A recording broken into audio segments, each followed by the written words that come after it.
Great. Hello, everyone, and welcome to Try This at Work. Before we get started, I just have a few compliance housekeeping notes that I need to take care of. Again, for those of you who are joining, please note that we are not capturing any personal identifiable information. So, your privacy is of the utmost importance to us, and we take that very seriously. We are no way, shape, or form leveraging any data on the back end in any way. Even for those of you that are authenticating through 365, where we may have your email address, please note that we will not use that in any way, shape, or form. All information is protected in every way. And again, this is a public and an anonymous event. So again, we want to make sure that these are valuable to you. You're not worried about your privacy. Just know that all of that is protected. My name is Kelly Cleveland, and I am a Try This at Work leader. Really happy to be back with you this year. For those of you that are new to Try This at Work, these events and this overall concept of Try This at Work, it's really related to all things Microsoft Teams. So we're having these sessions, what is now on Fridays from 12 to 12:30 Eastern, in 30 minutes or less. Some will be 30, some will be a lot less. And we cover both business and IT topics, again, about all things Microsoft Teams. Additionally, please note that not only do we have live events, but we also have on-demand events. And all of our past Try This at Work events have been posted on demand and are currently accessible today.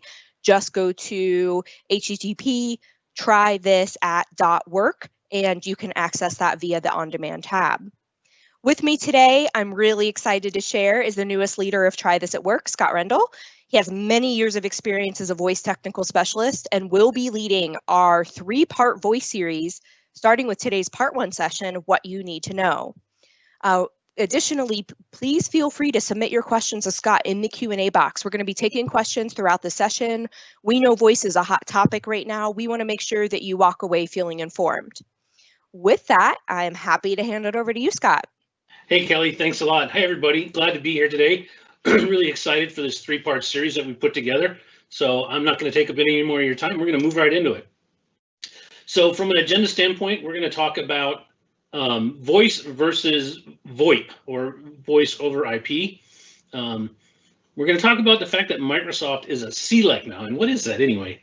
And then the question I get the most from a technical planning standpoint when it comes to Teams voice is, how do these calling plans work? What, I explain the, demystify it for me.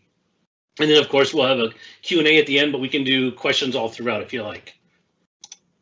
All right, so voice versus VoIP. All right, we say voice kind of as a generic term, and what we're really talking about is making a phone call, or this concept of this thing called the PSTN. You may hear that quite a lot, and believe it or not, and it's even here on the slide 3 times. PSTN stands for Public Switch Telephone or Telephony Network. Now, you can kind of think of the PSTN as the voice internet. Okay, it is an interconnected network for PSTN calls, so analog calls, T1s, PRIs, things like that. And there is this large PSTN network, and we'll break that down here in a minute. But when we're talking about a PSTN call or a voice call, we're talking about somebody sitting either at their home or at their business, say Bob here, all right, who's got a desk phone that's connected to his PBX, or private branch exchange. It's another name for an office phone system. All right, so he'll make that call. The PBX determines that that call is not going to anyone internally, but yet externally. So it will route the call to the PSTN, and then there are some processes at the PSTN level that will then direct that call to the appropriate user. Now, that user could be at home, it could be a cellular user, or it could actually go to another business user through a PBX. So when we're talking about PSTN calls or voice calls, we're talking about the ability to make that type of a phone call through Teams, and we'll break that down a little bit more for you throughout this series. Now, let's contrast that for a minute. Now, you've heard about the fact that Teams has this thing where you can have an audio or video call with another Teams user. Okay, we call that peer-to-peer voice. Okay, if it's an audio call, or peer-to-peer video. And then here you can see we have our 2 peers. They're both using Microsoft Teams. Now, what happens here, the reason I have 2 lines, Microsoft Teams constantly communicates with Office 365, with the servers in the cloud.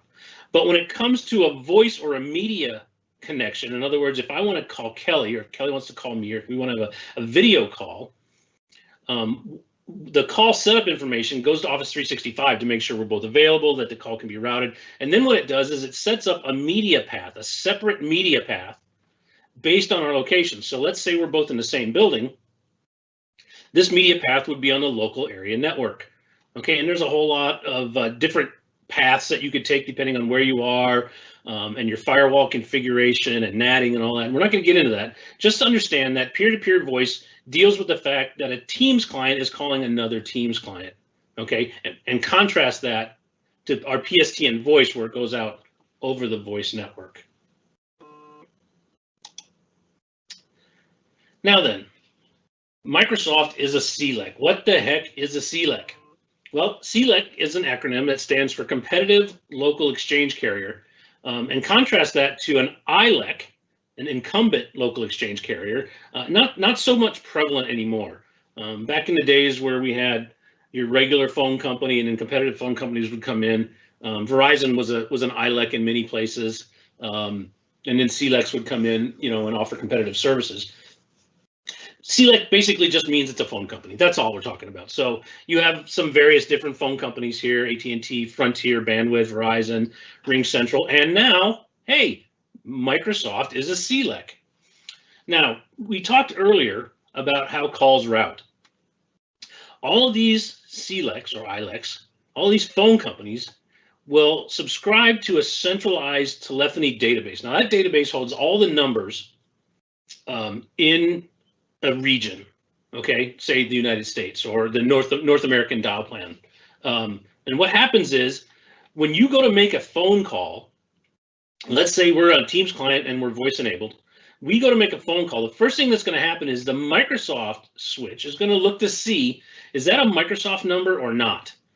If it's a Microsoft number, that number is never going to leave our Microsoft cloud and it'll be routed appropriately to the next user. Okay, so if I wanted to call a Teams user on another tenant, for example, that would be a PSTN call, even though I'm on a Teams client. But if I wanted to call someone, say, a Verizon cell phone from my Teams client, Microsoft would look that number up, not be able to find that number, then it would do a database, what's called a database dip, or we're going to read that database, and we're going to see where that number exists.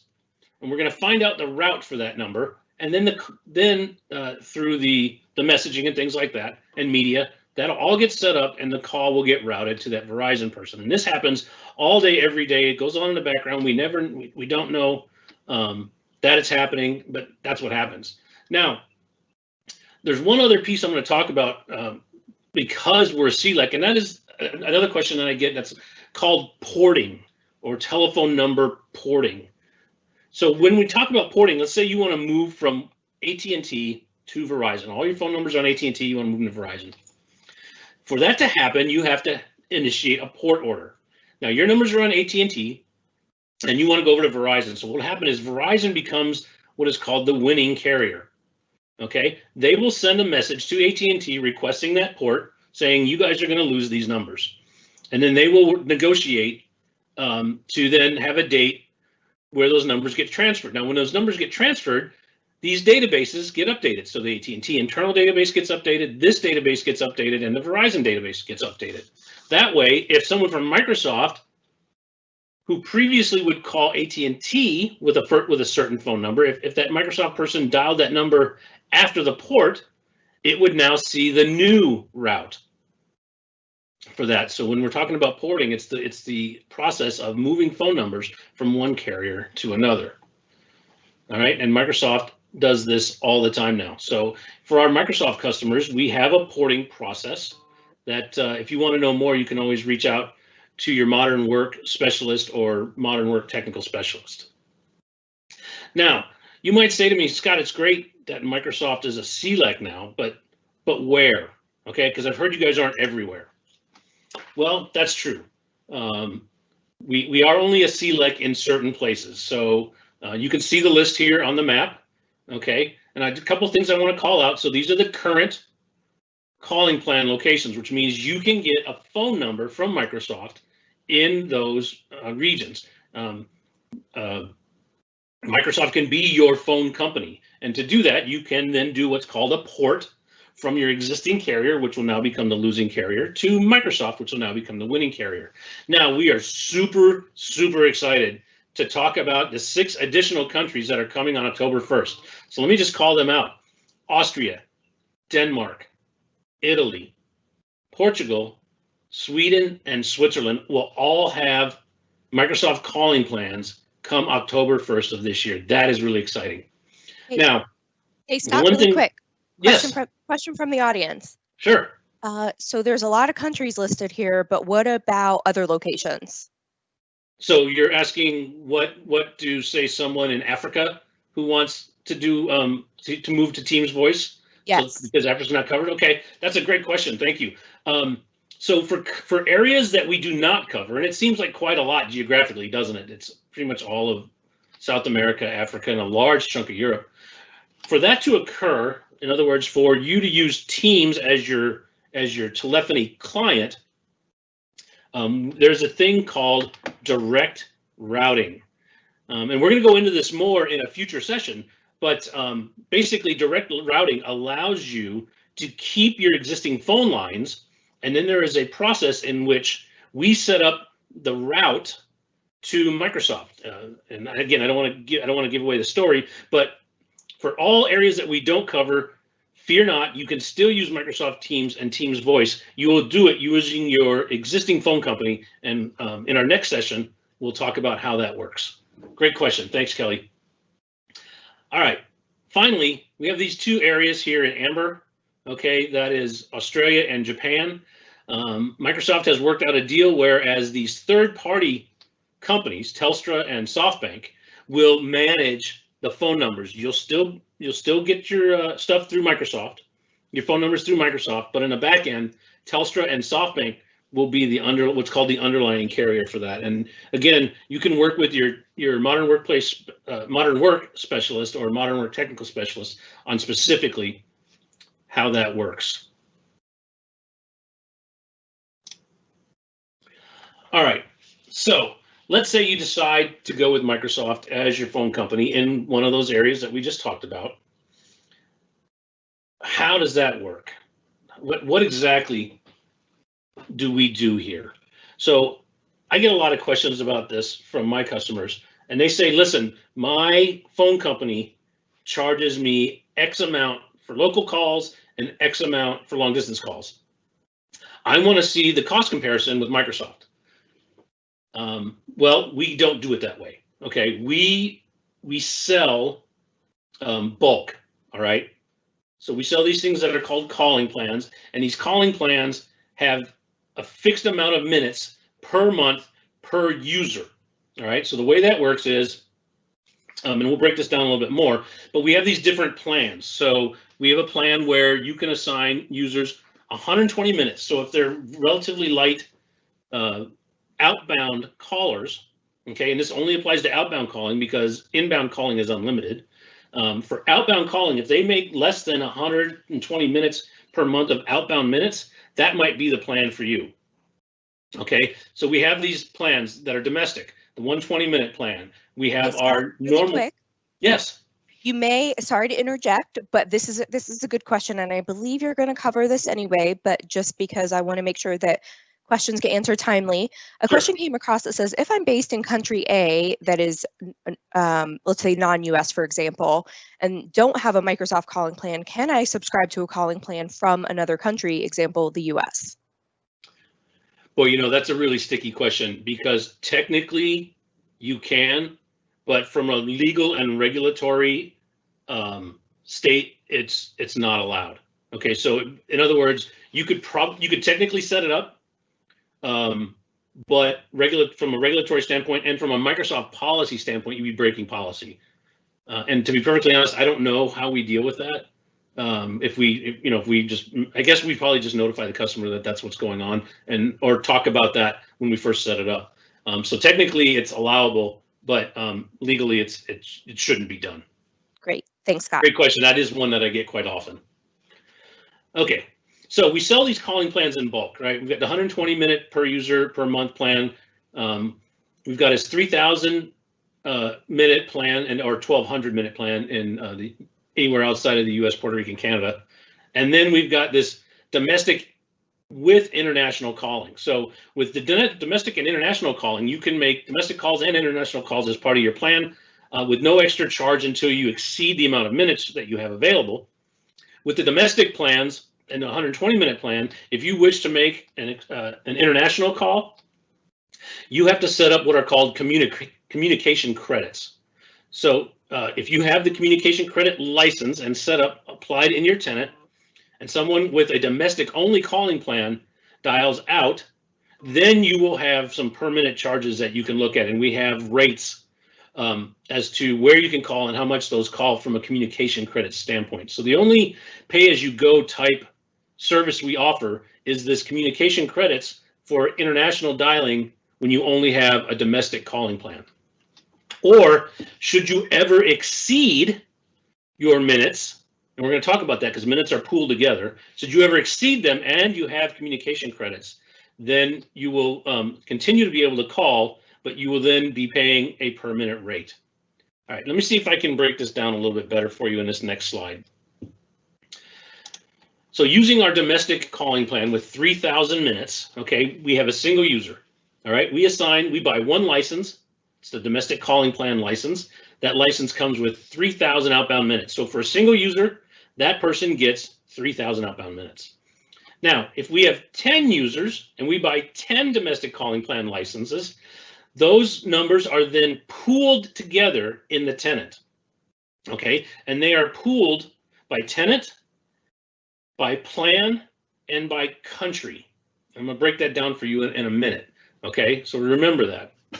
But so you can see this is simple math. What 1 times 3,000 is 3,000. 10 times 3,000 is 30,000.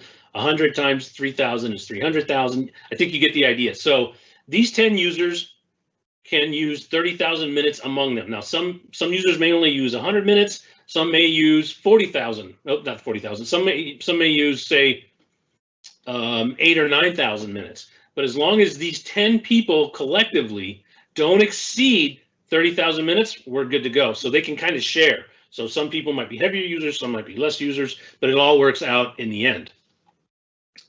Now then, you heard me talk about the fact that the minutes are pooled by country. Okay, so let's take an example here. I've got a single user in the U.S. with a domestic calling plan, which gets them 3,000 minutes. I also have a domestic calling plan, same license, it's the exact same license, but it's assigned to a user in the UK. The system already knows, because that person's in the UK and has a domestic calling plan, that they only get 1,200 minutes. Now then, let's say we've got 10 users. We buy 10 domestic calling plans in our tenant, but we assign 5 of them to 5 users in the US and 5 to 5 users in the UK. What's going to happen is, because we pool by license type and by country, it's going to divide the amount of minutes that those users get. So those 5 users in the US will get 5 times 3,000 or 15,000 minutes to pool from, and the 5 UK users will get 6,000 or 5 times 1,200. They will get 6,000 minutes. So that's showing you the breakdown of how it works if you have the same license assigned to users in a different country. Now, from a graphical standpoint, the best way to see this or to track the usage of this is from the Teams admin portal under analytics and reports. Okay, so what you're seeing here is the actual report from my personal tenant. Now, I only have one user, it's me, so you're not going to see a lot of data, but you do get to see something here. So what I wanted to show you was, here's a little graph showing the minutes and usage and things like that. But right here, if I had users in the US and the UK, I would have 2 line items here. Okay, one for the US and one for the UK, even though it's the same calling plan. See, there it is, domestic calling plan. Okay, you can see that I had 3,000 minutes to choose from or to pull from, you would have seen a line item for the UK that said 1,200 if I had a single license. And then I've used 7 minutes and I've got 2,993 minutes remaining for this month. Now, each month, at the first of the month, all the counters reset and it starts all over again. And then finally, one of the other questions I get is, great, I can track my pool usage now, but I really need call detail records, or what are called CDRs. Now, and I hear this a lot, in Skype for Business, you had CDRs, and even in the Skype for Business legacy portal, I could see my CDRs. Well, guess what, folks? We can now do that in the Teams admin portal as well. You can download that CDR report. So under the Analytics and Reporting tool, the other report that you can get is the PSTN usage. Now, don't forget, PSTN means outbound calling. Okay, so here you can see again a graphical usage of your outbound calling, and then of course blacked out for PII purposes. But each one of these was a phone call. And now what I can do is right up here, you can't quite see it, but that's that arrow is pointing to the Excel download button. So I can download this CDR report to Excel, and I can pick a date range of 7 days, 28 days, or I can put in a custom range and build that report and then download it. Now, for those of you that are telephone people, you may recognize CDR reports because you use them for maybe rebilling or for just cost verifications and things like that. So those CDRs are there for you. So let's recap. We've gone over what a CLEC is. So Microsoft is now. Oh, sorry, Scott, really quick before you move away from that slide, Sure. Just a question. So based off of that custom date range, that's going to pool essentially, let's say you wanted to do a full historical pool, it would go all the way back based off of the data set that you're defining all the way back to essentially when you created those, when you actually got those minutes for the pooling, correct? Yes, correct. You should, you can pull those reports all the way back to when you first got the licenses assigned. And I should, I should make that point.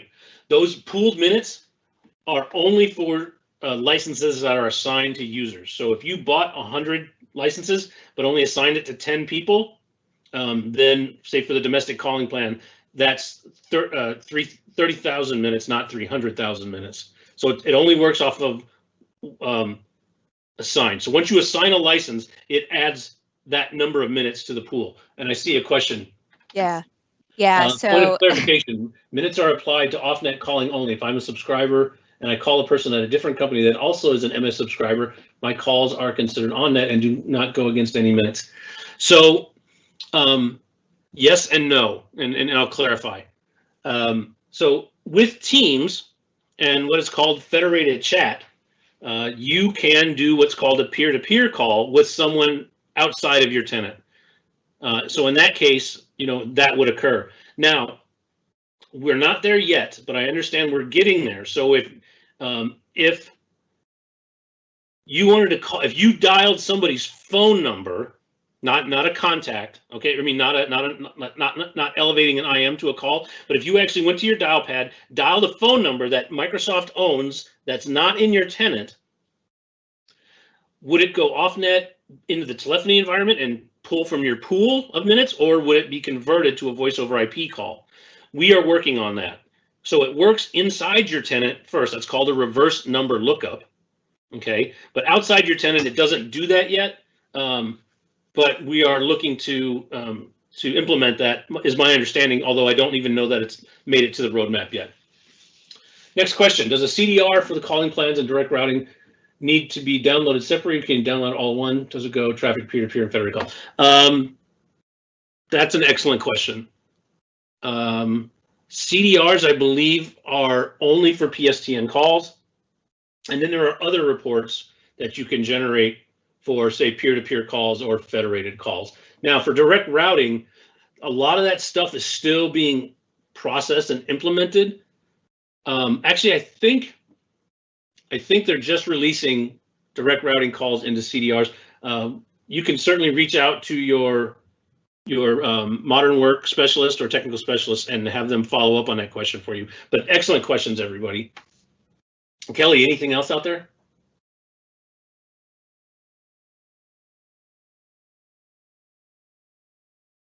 All right, then. So Let me just recap again. Sorry, Scott, one more question. Sure. Okay, so another question. So, right, these have all been amazing questions. So thanks to all of you who are participating and have been submitting them. And clearly we know that it takes time to digest this information and you're probably going to have more questions. So of course, right, Scott's going to talk to you a little bit about the upcoming sessions and just our agenda for the next session. But good question on, Scott, if individuals have follow-up question, whether it's about calling plans or whether it's more technical in nature, who should they follow up with on the Microsoft side within their accounts? By all means, they need to start with their modern work specialist.